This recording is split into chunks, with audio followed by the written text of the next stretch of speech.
was cold, even for autumn. I shivered and pulled down the sleeves of my beige cardigan. As I glanced up at the sun, I noticed its position in the sky was getting increasingly lower over the horizon. I turned around to see Malcolm hunched over the road map that was laying out over the hood of our new 1990 Mustang. "Malcolm, you sure you know where we're going? Because I swear I saw that same tree a half hour ago. Are we going in circles? You can tell me you know." Malcolm glanced up long enough to give me a slight eye roll, then returned his attention to the crumpled map. The tree I mentioned to him loomed above us. It was the only one in sight for miles. From what I could remember from the botany class I took in college, this tree must be a weeping willow. I could tell by the way the branches drooped and the leaves hung low like they were dripping right off the tree. This particular willow looked half dead, probably from lack of rainwater in the area. There was one lonesome crow sitting in the top branches. It let out a piercing caw that echoed across the flat landscape, before spreading its large black wings and flying away. I stared at it for a moment, lost in its eerie beauty. Malcolm's voice brought me back to reality. "I'm sure we're not lost, Alice. You just got to trust me. I'll get us there before it gets dark, I promise," he replied with his gaze still locked on the map. A destination was circled on it in blue pen. We had stayed overnight in some small motel on the outskirts of West Dallas, and then continued on the next morning. Our destination was good old Milwaukee, Wisconsin. Malcolm's parents moved out there a few years after Malcolm and I got married. We had moved to British Columbia for Malcolm's work as a civil engineer. I thought, by the time he got out of school, finding a job as an engineer would be the easy part, but that didn't prove to be the case. I'm not complaining or anything, though. BC proved to be a beautiful place to live, and hopefully one day raise a family. But we dropped everything and booked a flight to the U.S. in order to see Malcolm's dear old mother, Suzanne, whom we discovered only a week ago, was dying from an advanced case of Alzheimer's. The likelihood of Sue even recognizing us at this point was slim, but Malcolm understandably wanted to see her one last time before. I was pulled out of my dark thoughts when Malcolm suddenly closed the map and started for the driver's side door. "Come on, Al. I know where we are now. It shouldn't be too much longer," he said as he climbed into the Mustang, leaving me leaning against the droopy tree with my arms folded. I sighed and made my way back to the car, not too convinced he really knew where we were going. Like I thought, Malcolm could not stay true to his promise to get us there before dark. The sun was starting to set below the distant trees, casting an eerie orange and purple glow on the stretch of land ahead of us. The sky behind us was already a deep ocean blue, and stars were starting to become visible. I didn't say anything as we continued to speed down the road. Malcolm was already going through a really tough time, and I didn't want to make it any harder for him. "I'm sure we'll hit Milwaukee any time now," I told him as confidently as I could. He didn't acknowledge me as he continued to drive down the straight, flat road. Nothing could be seen in the distance, not in front of us or to the sides. I was really starting to get worried, but I tried not to show it. That is, until I heard an alarming noise coming from the car's engine. It almost sounded like a small explosion, and then the car shut off and smoke started gushing out from under the hood. "Damn it, damn it, damn it!" Malcolm cursed, hitting his hands against the steering wheel. "Malcolm, stop. We'll figure this out. Please just calm down." I reached out for his arm and squeezed. "I'm sorry, Alice," he said, putting his hand on my cheek. "I'll take a look at the engine. You stay here," he said, before taking off his seatbelt and getting out of the car to inspect under the hood. I stayed in my seat staring out the window at the few last rays of sunlight. When the sky went completely dark, I was about to get out to suggest to Malcolm that we try calling someone when a bright light shone from behind us. Instantly, I could tell it was another car coming up from down the road. The headlights were so bright, I had to assume the driver was using his high beams. I held my hand out to shield my eyes and tried waving him down. Malcolm snatched my wrist and pulled it back. "What are you doing? We don't need a stranger's help, okay? I can get this fixed in a few minutes," he grunted and went back to work on the engine. I sighed and was resigned to let the car drive past, but the car didn't drive past. It pulled up a little ways ahead and stopped. Malcolm looked up from what he was doing to stare at the newcomer. He then turned to me and told me to wait in the car. I was a little nervous to leave him out here alone, but knowing Malcolm, he could take care of himself. So I grudgingly got back into the car and closed the door. The hood was still open, so I couldn't see the exchange that went on between my husband and the stranger. All I know was that the 5 minutes that they talked felt like 5 hours waiting in here all alone. Finally, a face appeared next to my window. I jolted in my seat until I realized it was just Malcolm. I opened the door. "You can come out now, Al. This man is going to help us," Malcolm said in a resigned way. I could only assume the stranger did a good job at convincing him that he couldn't fix the car on his own. I got out of the dead car and stood facing the stranger. He was tall and had thinning blonde hair. If I had to guess, I'd say he was in his early 30s. He was wearing a plaid shirt and overalls. Malcolm put an arm around my shoulders and led me to him. "Honey, this is Jeremy Palmer. He lives not far from where we're headed, apparently. How do you do, sir?" "I'm doing just fine, ma'am," Palmer replied with a smile. "What brings you all the way out here, Mr. Palmer?" I asked. "I was heading back from my hunting trip," he said. "I catch wild boar," he added, puffing out his chest with pride. "Oh, I see. Well, do you think you could help us out? We're in a bit of a predicament," I asked, gesturing to our smoking Mustang. "It would be my pleasure to help you folks out," Palmer replied. "That would be amazing. Thank you, sir. Could you drive us to a specific address? We're trying to get to Haylard Park. Do you know where that is?" "Now that rings a bell. Not sure I've ever been in that particular area, mind you." "Well, we've got a map with us, although we can't seem to make heads or tails of it," Malcolm added. "Right, well, to tell you the truth, I was never too good at reading maps myself, but I do own a GPS back at my place. That would be a lot quicker and painless," he said, flashing his yellow teeth in a toothy grin.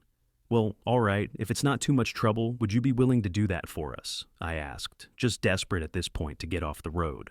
Malcolm gave me a glance, then looked at Palmer for an answer. Palmer seemed to be considering for a few seconds before smiling again and saying, "It would be my pleasure. Why don't you lot hop in?" gesturing to his grimy old hatchback. I took our belongings out of the trunk and went over to Palmer's car. I tried opening his trunk, but it proved to be locked. "Mr. Palmer, your trunk is locked. Could you—" Before I could finish, Palmer was at my side grabbing my luggage from me. "Please, allow me, ma'am. This here's a man's job," he said with another yellow smile. I shrugged and got into the back seat, as Malcolm got into the front. The trunk slammed close a few seconds later, and Palmer was in the driver's seat, starting up the car. As we rode down the dark street, I felt my foot hit something hard to my left.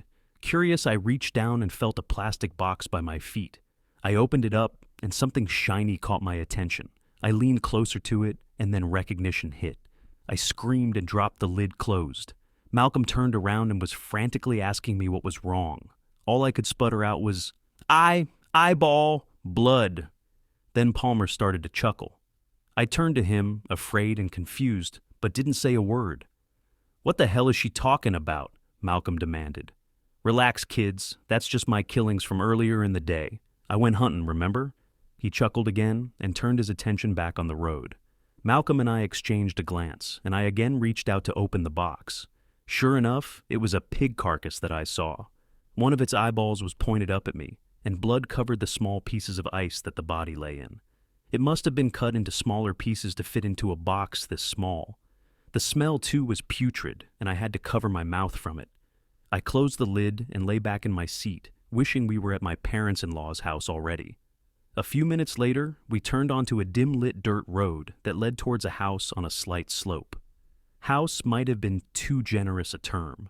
It looked more like a log cabin. Palmer pulled up in front of the small garage and got out. "It's getting pretty chilly out here. Why don't you fine folk warm up inside while I search around the garage for that GPS, all right?" he said with an easy smile. Taking a moment to relax and warm up sounded like a great idea to me at this point. I was tired, and it really was starting to get quite cold. Malcolm and I stepped out of the car and followed Palmer in through the front door. Palmer immediately went up to the old fireplace and started a small fire. I took that time to look around. The inside was not what I expected. There were paintings of landscaping on the walls and tasteful wooden furniture, but what really struck me was how clean the place was. There wasn't a thing out of place. I absent-mindedly ran my hand over his mantelpiece, and my finger came up with no dust. "You must be a little OCD, eh, Mr. Palmer?" I teased. "Oh yes, well, I do appreciate a nice, clean living space," Palmer admitted. "Please, have a seat, ma'am." I went for the couch, and Malcolm moved to join me. "Actually, sir, maybe you could help me look in the garage. That's the one place in this whole house that ain't so organized." It'd go double as fast if two men were looking, wouldn't you say? Palmer asked. Malcolm agreed and told me he'd be right back. I offered to go search with them, but Palmer was adamant that I have a rest, seeing as how tired I looked. I didn't have the energy to argue, so I lay back on the couch as the two men stepped into the garage. Sponsored content. How is PIF driving Saudi Vision 2030? How is PIF driving Saudi Vision 2030? Sponsored. Series. Produced by Reuters. Plus for PIF advertisements. Not a moment later, Palmer's head popped out from behind the corner. How so very rude of me. I almost forgot to ask. Would you like any refreshments, ma'am? I make a killer green tea, Palmer said with another easy smile. A tea would be lovely, actually. Thank you, sir, I replied. My bones were still stiff from the cold outside, and Palmer's house didn't seem to have a great heating system. Very good. I'll be back in no time at all, he said as he headed toward his tiny kitchen. I could hear Malcolm moving things around in the garage and Palmer getting the kettle to a boil. I lay back in my seat and closed my eyes for a few moments. It had been a long week, and I was really looking forward to everything just going back to normal.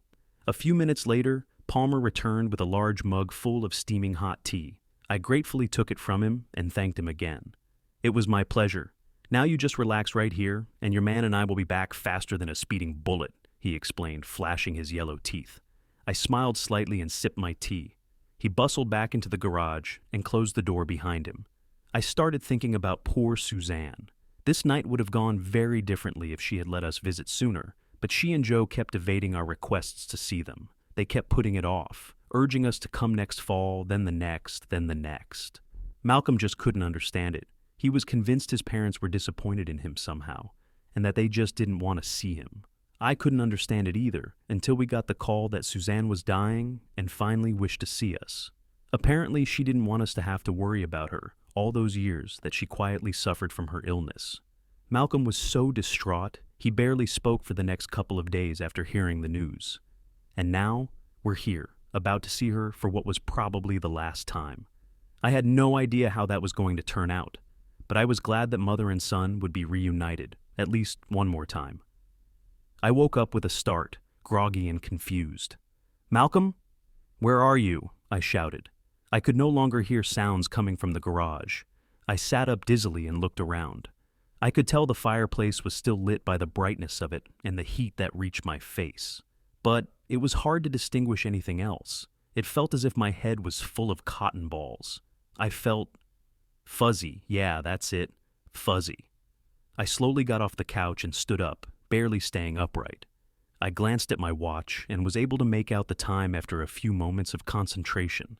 I had been asleep for 2 hours. Where's Malcolm? I thought over and over again. I could tell there was a wall near to my right, so I waddled over to it and leaned against it before I could fall over. Why am I so tired and uncoordinated? I wondered. I kept walking forward, desperate to find Malcolm and get out of here. I reached out for the first door I could distinguish and tried the knob. It was locked. Before I could knock on the door, Mr. Palmer emerged from it. I was so surprised that I took a step back and would have fallen over if Palmer hadn't reached out and grabbed me. "Careful there, sweetheart. Wouldn't want you to hit your head," he said cheerily. "Where's my husband?" I tried to say firmly, but it came out as a mumble. Palmer chuckled and led me toward the kitchen. "Have a seat and I'll tell you," he replied. I couldn't think at the time why I should protest, so I sat down at his kitchen table and looked up at him expectantly. But he did not join me at the table. Instead, he told me to wait right there as he headed into another room, emerging a few seconds later with a large slab of meat wrapped in plastic. He started up his stove and set to work on it. "I had a dog a few years ago, you know. His name was Alvy. Alvy was a boxer. Have you ever seen a boxer, Alice? They're large, energetic beasts that drool a lot, mind you," he said with another one of his chuckles. I nodded along tiredly, confused as to why we were talking about dogs. Alvy was a good guard dog, too. Anytime a stranger came up to the house, he would growl and warn them not to try anything funny. Most people listened and went away. But one time, this little boy had lost his own dog and had come up to the house searching for him. I was only half listening to this irrelevant story. I didn't even notice at the time that Palmer's accent had changed, and he was starting to sound more intelligent. Anyway, the boy wasn't afraid of dear old Alvy, and so went up to pet him. That was where he made a terrible mistake. See, Alvy didn't like people, not old or young, so he got the boy between his teeth and broke his neck with one jerk of his head. I had come out at this time to see what the noise was, and that's when I noticed the boy. As Palmer spoke, he laid a dish of what looked like pork and rice in front of me and sat down with his own plate. I ate mindlessly as I listened to his story, more interested now in what he was saying, but still quite groggy. He took a big bite and continued speaking as he chewed. Now, you'd think I would have been disgusted and horror-stricken by that brutal attack. But I wasn't. I just looked at the scene in front of me for quite a while, deciding what to do about it. I could hear cars driving past on the distant road, and that woke me out of my trance. I knew I couldn't let anyone find the body, because poor Alvy would get taken away from me. I would have never let that happen, so I dragged the body into my garage, where I went to work chopping it into pieces. I stopped when I reached his heart. It looked like a pig heart you'd buy at a butcher's shop. I admit, I was curious as to what it might taste like. So I cooked it up, and it was the most delicious thing I had ever tasted, Alice. The most delicious thing. I was appalled. I stopped eating the minute he said he dragged that poor little boy into his garage. My fork was still raised in midair, and my mouth was still open. I looked down at the piece of meat on my fork and slowly asked him what I was eating. "Well, you asked where your husband was. He's right here with us," he said, gesturing to our plates. I got up out of my seat as fast as I could, which unfortunately wasn't very fast, and screamed at the top of my lungs. Palmer looked as if he didn't expect my reaction, and so was slow to react. I took that opportunity to get the hell out of there. I scrambled to the door that was locked earlier, expecting it to be the garage. I tried the knob, desperately hoping he left it unlocked. He did. I ran into the room and reached for the light switch. I immediately realized this wasn't the garage. What I saw paralyzed me with horror. There were human torsos hanging from the ceiling by their legs. There were at least 5 bodies, which I could see in the glimpse that I took. After that, I closed my eyes and started crying hysterically. This was a nightmare. Just a horrible nightmare. I looked down at the ground and saw drops of blood hit the floor from multiple locations, no doubt coming from the stumps of the torsos where the heads and arms should have been. I couldn't help but start retching right then and there. What I just ate came out half digested onto the cold stone floor. I ran out of the room, hoping to reach the front door, but ran into Palmer instead. "Sorry you had to see that sweet Alice. A butcher's freezer is no place for a lady," he said, grabbing my arm and leading me to another room in the house. I was too stricken with terror and still too dazed to protest, but I did manage to come to the realization that I had been drugged earlier. "Here we are. This is your place, Alice," he said, gesturing to a metal table with straps on it in the middle of the room. This room was freezing as well. We might as well have been in an actual freezer. As he started to drag me across the floor to the table, I attempted to drop to the floor to make myself too heavy to lift, but this didn't seem to faze him one bit. He continued to drag me towards the table, and even managed to lift me onto it regardless of my struggling. As he grabbed the straps to tie my legs down, I reached out and socked him in the face. My hand immediately started to burn with pain, but I paid it no attention. The only thing I cared about was that Palmer was not expecting that, and so released his grip on me. I was instantly up off the table and had pushed Palmer out of my way as I headed to the door. I hadn't noticed a phone in the house earlier and wasn't about to start looking for one with the precious few seconds I had in my head start. I already knew where I could find a phone. There was a cell phone in our luggage that Malcolm had brought in case of emergencies. I rushed to the front door and threw it open without a backwards glance. A few moments later, I was at Palmer's car, desperately trying to open the trunk. I stopped after a few seconds and took a breath, trying to figure out what to do. That's when I realized that the trunk wasn't closed off from the back seat. All I had to do was break the back window. So I took off my shoe and banged the glass as hard as I could. The impact was jarring on my hand, but I continued anyway. After an eternity of hitting it, the glass finally cracked, then shattered. I reached in and unlocked the door. Our luggage was still in there. I unzipped Malcolm's bag with shaky fingers and felt for the phone inside. Finally, I found the flip phone and pulled it out, then almost dropped it when it started to ring. I picked it up frantically, hoping the person on the other end could tell the police where I was.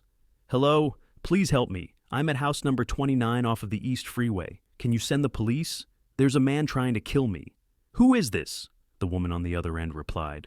I got a sinking feeling when I recognized the voice. "Suzanne, This is your daughter-in-law, Alice. Malcolm's wife. Do you remember? I asked frantically, searching the front yard for Palmer, knowing it was only a matter of seconds before he found me. The elves are here. They want to take me away. It's the elves. Someone help me. Sue shouted. Sue, it's Alice, I cried. Who? Are you one of those evil elves? Sue responded. I didn't bother to explain. I hung up the phone and tried to dial 911, but something caught my ankle and jerked me out of the car. I screamed and fell out, hitting my head on the side of the door. Slowly, I turned onto my back and saw Palmer standing over me with what looked like a shotgun. I was too disoriented to react. He must have said something because his lips were moving, but I couldn't process the words. That was the last thing I saw as he hit me in the head with the end of the gun. I woke up freezing cold. I tried to move my arms and legs, but couldn't. That's when I noticed that he had succeeded in strapping me to that metal table. I tried not to panic. I can still make it out of this.